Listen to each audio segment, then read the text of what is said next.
Welcome to the Pop Cult Pod, where we just got a new trailer for Avengers Endgame. Well, without further ado, let's break it down. First of all, let's look at the poster that just got released.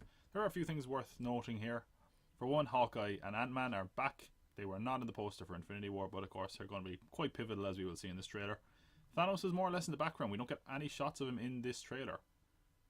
What that means, maybe they're holding some of the secrets. I think what they have said with the marketing is they're only going to show early on in the movie, maybe the first 20 minutes, half hour, and if that's the case, this should be very, very interesting. Captain Marvel, of course, there has joined the team. Mark Ruffalo is on the poster, and I mean Mark Ruffalo, not the Hulk, which is one of the first times that has happened. What else? Oh, Captain America's armour, chainmail armour as they call it, or some people call it a scale mail, because as you can see there, it looks a little scaly. Very faithful to the comics. They managed to squeeze that in after all this time. Is there anything else? Well, Okoye, played by Danny Guerrero, isn't credited at the top, but she is credited down the bottom, along with some interesting names. Let's have a look. So Benedict Wong, who played, of course, Wong, the assistant, I guess, to Doctor Strange, if you want to call him that. He's going to be in this movie. He obviously didn't get dusted. Jon Favreau, who plays Happy Hogan, Iron Man's bodyguard and assistant, is going to be in this film. And Gwyneth Paltrow. So a lot of the Iron Man crew are going to be in this movie. That might mean they weren't dusted, or it could mean that they're in this movie through some time travel elements, or maybe they're brought back. We'll have to see. A lot of suggestion that Rescue could be in this movie, which would mean Gwyneth Paltrow suiting up. So we shall see how that turns out. But let's get to the trailer. Is of course footage from the first Iron Man film. There's a lot of old footage in this trailer. It's like tying in the whole universe, in that it's giving a sense of finality by bringing all these movies together. And it's interesting as well, because I think, for example, we see Gwyneth Paltrow there, and a few of the people mentioned in this old footage are dead or dusted. So I wonder if that could be a bad thing for Gwyneth Paltrow. I think she says she's finished with Marvel after this movie.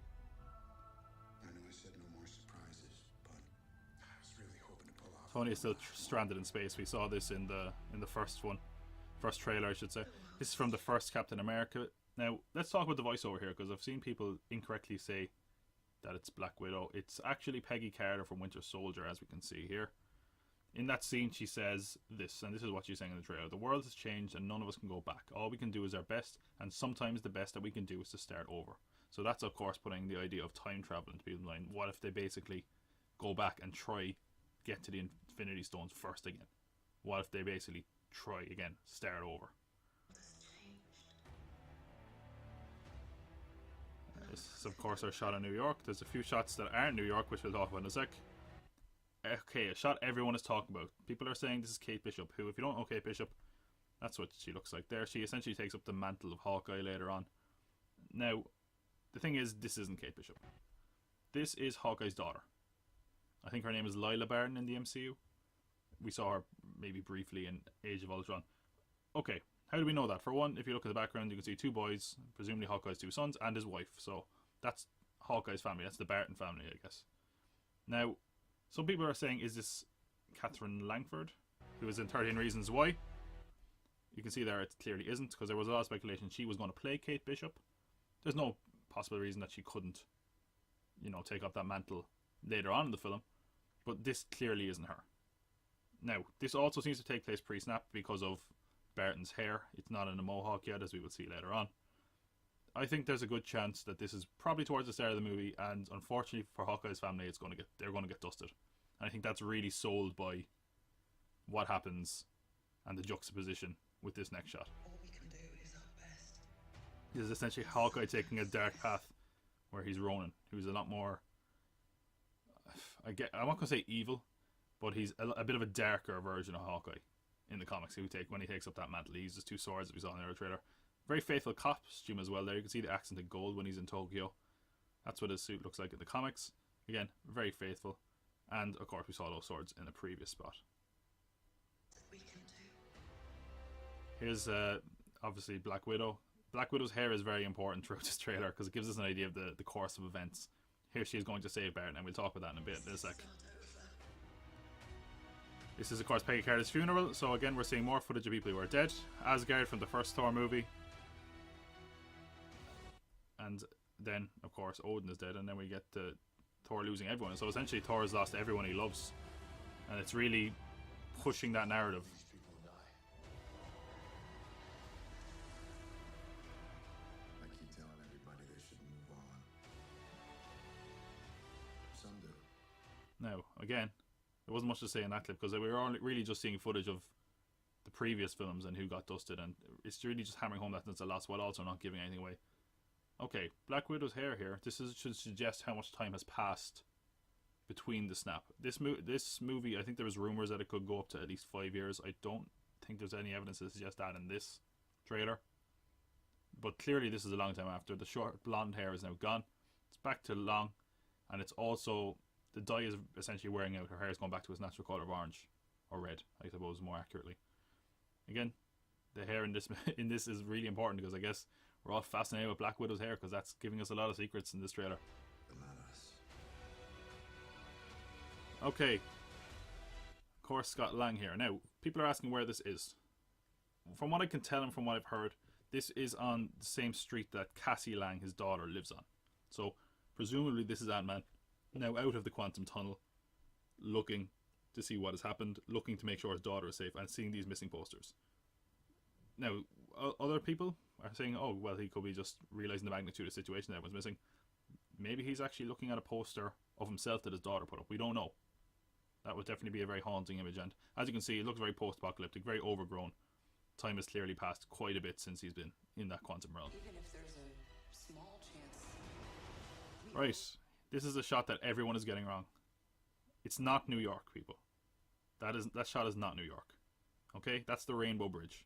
Not the one in Asgard, the one in Tokyo. Okay? So this is presumably, judging off the other evidence trailer, this is Black Widow going to Tokyo to rescue, or save, I guess, Clint Barton from being this dark Ronin character. Maybe, to make things more confusing as far as whether it's New York or not, next to that bridge there's a Statue of Liberty. But still, that's Tokyo. Okay. Again, this is him presumably being saved. Essentially seeing the light and realising that there might be a way back. He's not in this room to try. Black Widow's hair again.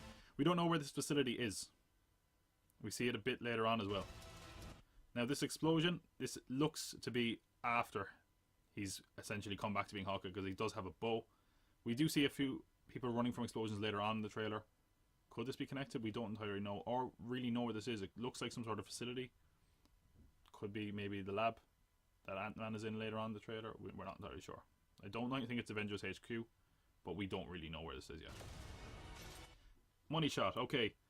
War Machine, Rocket Raccoon, they're teaming up. Pretty small gun for Rocket comparatively. And of course he's really just acting as another gun for War Machine. The question of where this is, I think there might be a few characters in this scene, but they're strategically not showing everyone who's there. Also, we should note that Rocket's costume is very, very faithful to the comics. As you can see, the blue and red accents there. He's not wearing gloves, but aside from that, it's very accurate. We're obsessed with hair and costumes in this trailer breakdown. Mo Hawkeye, as you can see. Now he's got the mohawk. Very nice. This is such a weird breakdown. Like, I have no interest in fashion or anything, but as soon as it's a comic book movie, it's, oh, hair, clothes, wow, look at that. Right, this is an interesting shot. And we don't really know where it is. It looks like Avengers HQ. What is interesting is if you look to the left of that pillar, and I might have to go back a bit because it's really very, very brief. There's sort of an orange accenting going on over his shoulder. So look, just to the left of that pillar there, just to the right of that pillar. Sort of a gradual tinting of orange. That could be an explosion. Maybe it's the explosion that Clint is running away from earlier. I think it's more likely that, considering the way it's lighting up in stages, that could very well be the quantum tunnel because they're getting ready to go into the quantum realm. Thor, of course, there with Stormbreaker. Nebula. Okay, where is Nebula? That's the question. I think she's in the same area, at least, as Rocket Raccoon and War Machine from early on in the trailer. Some people are saying that this could be Titan, and that this is basically a redux version of the fight we saw in Infinity War. If I could push a fan theory for a sec, maybe it's Xandar. Maybe the Avengers have now gone back to try get this to the stones first, and they went to the place where Thanos got his first stone, which was Xandar. It was the only location we didn't see in the Infinity War movie, so who knows? Same facility again. Someone is presumably approaching up on them. We don't know who it is, of course. Whatever it takes. Short hair, blonde still, presumably not long after she's taking out her aggression and getting ready for battle, I guess, but against who, we're not entirely sure yet, because I'm guessing at this point they don't know where Thanos is. I think this is also in the same location that War Machine and Rocket Raccoon are in. We don't know where it is, but Cap looks ready for fight, and he certainly looks like he's been through a war at this point. Maybe the whole Avengers is there. Some people are hoping this is going to be the point where he says Avengers Assemble. I don't think this is going to be their ultimate battle. I think this is probably early on. And I think that's, he has a newer outfit, so I think this is possibly not in a time travel scenario yet. I think this might be early on. We should say, I don't know. It's very hard to tell. They're being very cryptic with the marketing, and you have to really be grateful for it in the long run. People were really freaking out, thinking like, oh my god, what's this switch for? It's a pencil, people. It's a pencil. Look, it's a pencil. You can see the eraser, it's a pencil. This could be the same explosion that Hawkeye's running away from, we're not entirely sure. Could be Avengers HQ. Could be elsewhere. Alright, these suits. Let's talk a little bit about these suits, because a lot of speculation about them. Some people think they're ugly, but we've talked enough about clothing. They look to be Quantum Realm suits. They look a little bit like the Hank Pym suit here, as you can see from Ant-Man and the Wasp. Here's some concept art where it looks even more like that. So I think they're getting ready to go into the Quantum Realm here.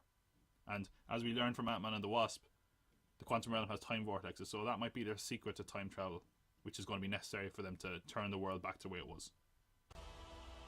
We have seen glimpses of this footage before. We didn't see anyone, I think, when they showed this shot in the first Avengers trailer. First Endgame trailer. And then the Super Bowl spot, they edited out 2 people. And one person they edited out there is Nebula and Tony Stark. They were both edited out. So Tony Stark survives, everyone. I guess any bit of panic you had about that is unwarranted. And then we have a little stinger at the end here. It should be no surprise to anyone that saw Captain Marvel over the weekend. Okay, Captain Marvel shows up at the Avengers HQ. No surprise there. Here is something that is noteworthy. And of course, again, it concerns Black Widow's hair. This is her Infinity War hair. This takes place very closely after Infinity War. So, looks like Captain Marvel shows up more or less straight away. Alright. That is our trailer. It's coming out April 26th. They're being quite cryptic about this, and that's probably a good thing, but it's fun to speculate, and that was my breakdown. If you want to hear more, I'll be talking about this more on my podcast, Pop Cult Pod. It's available on all platforms and comes out every Tuesday. This week, I reviewed Captain Marvel, so there's plenty of that on my YouTube channel too, if you want to subscribe. Let me know what you thought of this trailer. What do you think? What's going to happen? Am I wrong in some of my assumptions? Maybe you have a better idea. Let me know in the comments, alright? And until then, I'll see you on the next one. Bye!